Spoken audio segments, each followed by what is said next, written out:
कैसे हो आप सभी लोग। आई होप सारे लोग अच्छे से होंगे, बढ़िया से होंगे और अपने फिजिकल या रनिंग की तैयारी आराम से कर रहे होंगे और उसके साथ साथ अपने एग्ज़ाम की भी, अदर एग्ज़ाम जो भी आपका एनटीपीसी या जो भी अदर एग्ज़ाम आप कर रहे हो उसकी तैयारी कर रहे होंगे। चलिए यहाँ पर मैं बात करने वाला हूँ आपसे कुछ छोटी मोटी बातें। और आप लोगों की रिक्वेस्ट आई थी भाई थोड़ी वीडियो लंबी हो जाती है, इसको थोड़ा शॉर्ट में करने की कोशिश करो, तो वही चीज़ मैं यहाँ पर करने वाला हूँ। देखो मैं यहाँ पर कुछ चीज़ें बता दूँ आप लोग। यहाँ पर रैंक आईक्यू की जो नई कट ऑफ आई उसके बाद काफ़ी बच्चे विचलित हो गए हैं, और विचलित होने की तो ऑब्वियस सी बात है। अगर रैंक आईक्यू के डाटा को लेकर कंसिडर करके चलें तो इस तरीके से 120 पर भी सिलेक्शन मुश्किल हो सकता है। तो इसलिए आपको थोड़ा-सा डिप्रेशन में नहीं जाना। मैं कुछ एक्सप्लेन करूँगा, कुछ चीज़ें आपको उसको ध्यान से सुनना है, उसको ध्यान से देखना है, उसके बाद डिसाइड करना है कि हाँ भाई, आपने वो जो पीडीएफ आया था वो सही से देखा क्या? या उसमें जो डाटा था वो कंप्लीट था, इनकम्प्लीट था? इन सारी चीज़ों पर बात करूँगा। भाई जिनके मार्क्स कम हैं उनके लिए एक छोटी-सी हिदायत है, ज़रूर देखना। और फेज़ वाइज़ डाटा के बारे में भी बात करूँगा। क्या हुआ है कि उन्होंने कुछ 3 तरीके से मतलब कट ऑफ बनाई है। शिफ्ट वाइज़ और फेज़, मतलब शिफ्ट वाइज़ बनाई है, अब उसको आप फेज़ में खुद से देख सकते हो। ठीक है ना? अब देखिए मैं दिखाता हूँ आप लोगों को कुछ चीज़ें। देखो अगर आपने टेलीग्राम ग्रुप ज्वाइन अभी तक नहीं किया तो ज़रूर ज्वाइन कर लें। आप यहाँ पर डिस्कस कर सकते हैं। आप और कोई भी क्वेरी, मैंने जैसे कि आपको डीबीपीएसटी से संबंधित वीडियो भी बना दी, वो भी देख सकते हैं। यहाँ पर आई बटन में दिख जाएगा। और आपको इंस्टाग्राम पर अगर पर्सनली पूछ सकते हैं, आपको कोई भी क्वेरी एक्स वाई जेड जो भी है, ठीक। और एक चीज़ और बता दूँ, कुछ मैंने आपके लिए प्लेलिस्ट बना दी, ज्योग्राफी के लिए क्रिएट कर दी और आपके ग्रामीण परिवेश के लिए भी कर दी। और हाँ, वन मोर थिंग, अगर आप एनटीपीसी की तैयारी करो तो मेरे भी एनटीपीसी में ज़्यादा अच्छे मार्क्स नहीं हैं, 72 ही हैं। तो उसके एनालिसिस चालू कर दिए। आपके जो अंकित भाटी सर के जो मॉक्स हैं उनकी, उसमें कुछ अंकित भाटी जो सर के जो मॉक्स हैं उसमें कुछ क्वेश्चंस में गलती है। ठीक है ना? वो मैं एक्सप्लेन बाद में करता रहूँगा, आप वीडियो को जरूर देख लीजिएगा। चलिए अब मैं बात करता हूँ आप लोगों के साथ, स्टार्ट करता हूँ रैंक आईक्यू का डाटा। इन्होंने बोला है कि भाई कि अब देखो इन्होंने कुछ डिस्क्लेमर दे दिया है कि these are not official cut off, कोई भी ऑफिशियल कट ऑफ नहीं है यहाँ पर, ये खाली प्रिडिक्शन है। और कभी मतलब ऐसा ज़रूरी नहीं है कि प्रिडिक्टेड कट ऑफ जो है आपकी वो 100% करेक्ट हो जाए। रैंक आईक्यू किसी भी कंडक्टिंग अथॉरिटी से नहीं मिला हुआ, मतलब उसका कोई संबंध नहीं है इस रिलेटेड ऑफ अथॉरिटी से, मतलब यूपीपीआरबी बोर्ड से कोई भी संबंध नहीं है। और ये एक सर्वे के ऊपर बेस्ड है पूरा, जो इन्होंने सर्वे कराया है। Again it's prediction is not, इन्होंने फिर से बोला है कि again it's prediction not actual cut off, ये कोई एक्चुअल कट ऑफ नहीं है इसको। ठीक है ना? तो उन्होंने लिया शॉर्ट लिस्टेड रेशियो, मतलब ऐसा किया है इन्होंने, शॉर्ट लिस्टेड रेशियो लिए हैं कि अगर हम इनके पास जो डाटा आया था इस तरीके से आया था कि अगर हम 0.5, मतलब जो वैकेंसी थी, जो वैकेंसी आई थी, अगर उसका आधा कर दें, हर वैकेंसी का आधा कर दें, तो उसके हिसाब से क्या कट ऑफ रह सकते हैं, इन्होंने ये लगाई थी कि अगर ऐसा कर दें तो काफ़ी हाई कट ऑफ जा रही थी इसमें। तो करीब करीब अगर मैं बात करूँ हर शिफ्ट का करीब करीब 300 प्लस ही दिखाई दे रही थी हर किसी में। तो इतनी दिखाई दे रही थी, और एक्चुअल में ऐसा हुआ क्योंकि इनके पास इतना डाटा आया है। लेकिन उन्होंने कुछ चीज़ें क्या है ना इग्नोर करी। क्या इग्नोर किया?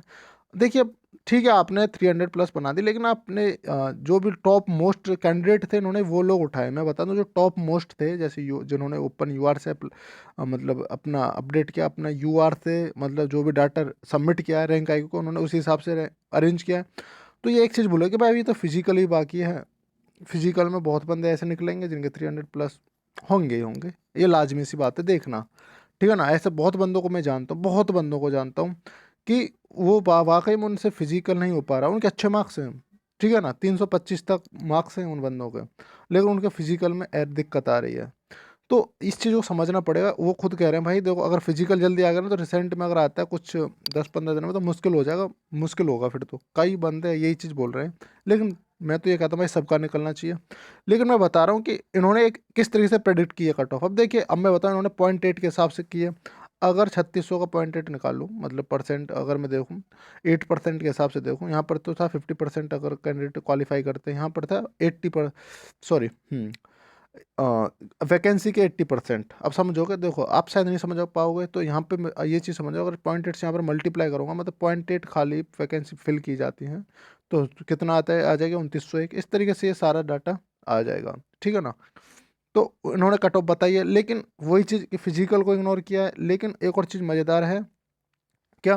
क्योंकि इनके पास जो डाटा, अगर मैं पीडीएफ डाल दूंगा, पीडीएफ आप टेलीग्राम ग्रुप से ले लीजिएगा, वहाँ पर जितने भी जैसे शिफ्ट है ना, मैक्सिमम शिफ्ट का जो डाटा क्या है, इनसफिशियंट है, डाटा है ही नहीं। देखो मैं डाटा बोल रहा हूँ, डेटा बोल रहा हूँ, थोड़ी सी मेरा प्रोनाउंसिएशन ऐसी है, तो दैट्स वाई आपको शायद दिक्कत हो। तो देखिए डाटा जो डेटा है वो एक्चुअल में इनकम्प्लीट है इन लोगों के पास, तो ये चीज़ कहनी मुश्किल है कि भाई इतनी कट ऑफ का कोई सीन है। अब देखिए रेशियो 1 के हिसाब से मतलब पूरे के पूरे बंदे अगर ले लिए जाते हैं, पूरे के पूरे बंदे क्वालिफाई कर जाते हैं, तो किस हिसाब से कट ऑफ जाएगी। तो इसमें बहुत बंदे क्वालिफाई हो रहे हैं, ये सच्चा है, ये बहुत बंदे क्वालिफाई हो रहे हैं इसमें सच में। इसमें करीब करीब 275 के आसपास या 280 के आसपास कट ऑफ दिखाई है इन्होंने, ठीक है ना। लेकिन वही चीज़ मैं फिर से वो बात बोल रहा हूँ, ध्यान से सुनना है इस चीज़ को। फिजिकल को वही इग्नोर किया गया है यहाँ पर भी, कि फिजिकल में क्या बंदे कैंडिडेट कितने निकलेंगे किस तरीके से, क्योंकि इनको भाई क्या पता, इनके पास जो डाटा है ये तो अपने डाटा से बताएंगे ना। रैंक आईक्यू अपनी जगह ठीक है, वो उसने कोई बढ़ा घटा के नहीं बताया। उनके पास जो डाटा है उन्होंने अपने डाटा से आपको दे दिया, आपने जो भी डाटा है इनके पास, आप लोगों ने जो भी दिया इन लोगों को।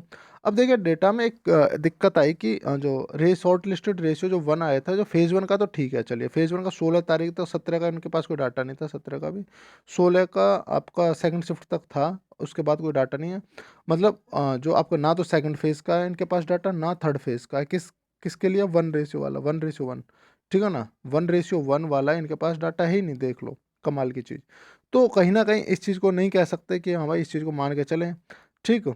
अब देखिए अगर मैं बात करूँ 1.5 रेशियो में अगर ये बंदे लेते हैं, उन्होंने बोला 1.5 रेशियो में अगर बंदे क्वालिफाई करते हैं फाइनल के लिए, तो फाइनल के लिए क्या फिर से वही चीज़ कि फिजिकल को तो इग्नोर ही किया गया, हर स्टेप पे फिजिकल इग्नोर किया गया। वही चीज़ मैं बोल रहा हूँ बार बार कि डाटा इनके पास इनसफिशियंट है हर शिफ्ट में, इतना अच्छा डाटा नहीं है। ठीक है बहुत बंदों ने दिया है, लेकिन जो जिन बंदों के हाई काफ़ी मार्क्स हैं वो भी काफ़ी बंदे निकलेंगे फिजिकल में, देखना आपको ये चीज़ देखने को मिलेगी।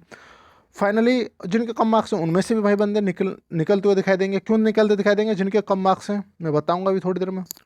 देखिए ये सारी चीज़ें आई 1.5 में, देखिए 1.5 में आपको दिखा दिया इन लोगों ने कि इस तरीके से अगर ये क्वालिफाई करते हैं तो क्या कट ऑफ रहेगी, वो सारी चीज़ उन्होंने मैनेज कर दिया, बता दी हम। अब मैं बताऊं जिन बच्चों के कम मार्क्स हैं वो भी मतलब वो भी फिजिकल नहीं करेंगे, कर पाएंगे। क्यों नहीं कर पाएंगे?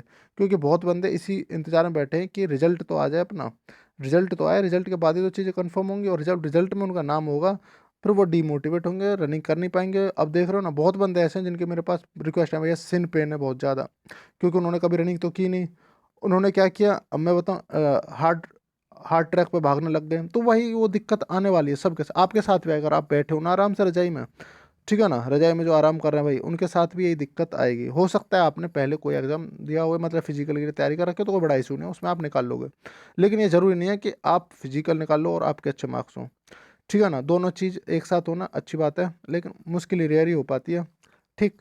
चलिए ये सारी चीज़ें थी, और अब मैं बता दूं आप लोगों को कुछ चीज़ें। देखो भाई र- देखो इन जिनके कम मार्क्स हैं उनके लिए क्या क्या हिदायत है। देखो पहली चीज़, आप फिजिकल छोड़ के बैठे हैं, काफ़ी बंदों की मेरे पास रिक्वेस्ट है भाई हम फिजिकल नहीं कर पा रहे इसलिए।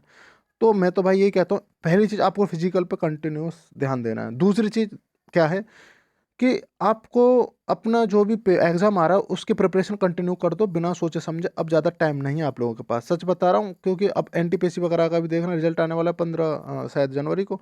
ये सारी चीज़ें आपको देखने को मिलेंगी, ठीक है ना। फेज वाइज डाटा जो है रैंक आईक्यू का कम है, और ऐसा ज़रूरी नहीं है कि अब मैं बताऊँ 120 पर सिलेक्शन मुश्किल, ठीक है ना।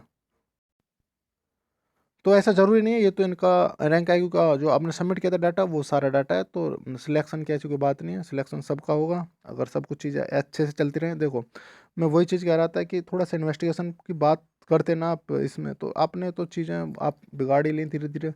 तो आप सीधे री एग्ज़ाम की बात डिमांड करो, तो ये कहीं ना कहीं बेटर चीज़ नहीं है आप लोगों के लिए, सच बता रहा हूँ। क्योंकि बेसलेस चीज़ हो जाती है ना इन्वेस्टिगेशन की, जब मांग मांग करते हैं तो कहीं ना कहीं चीज़ें जज भी समझता है, आप डायरेक्टली आ रही है चीज़ गलत है।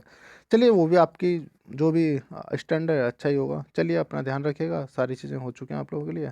और भाई अपना अच्छे से रहिए, फिजिकल की तैयारी में बार बार कर रहा हूँ, करते रहिए, अपने अदर एग्जाम की भी तैयारी करते रहिए। Thank you, take care, bye.